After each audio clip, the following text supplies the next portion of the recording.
This is Tim from Your 6 Studios. Today in this video I'm going to show you how to add a printer to your iPhone or even your iPad here. So printing from your iPhone is very easy. The first thing you want to do is just make sure you're connected to the same Wi-Fi network as your printer. So you can see I'm disconnected right here and I'm just going to connect. So make sure you're connected to the same Wi-Fi, your printer's turned on and it's ready to go. The printer's also connected. Now you just need to find a document to print.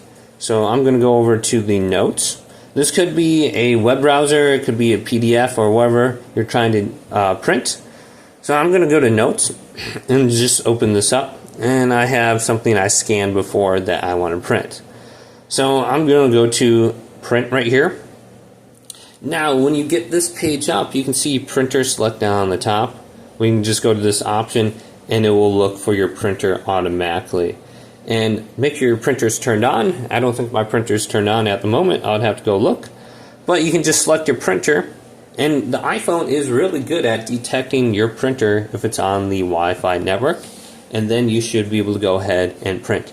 Now sometimes I notice it will give me like an error if I don't have the right size selected, so make sure everything is set up depending on your layout, the borders, and you might have to go on over to your printer and just override whatever you're trying to do and press OK on it, and it should still print from there. But the most important thing is you have everything turned on, connected to the same Wi-Fi, and select your printer under this list. Now I noticed like I don't need to download like an Epson app or an HP app or anything like that.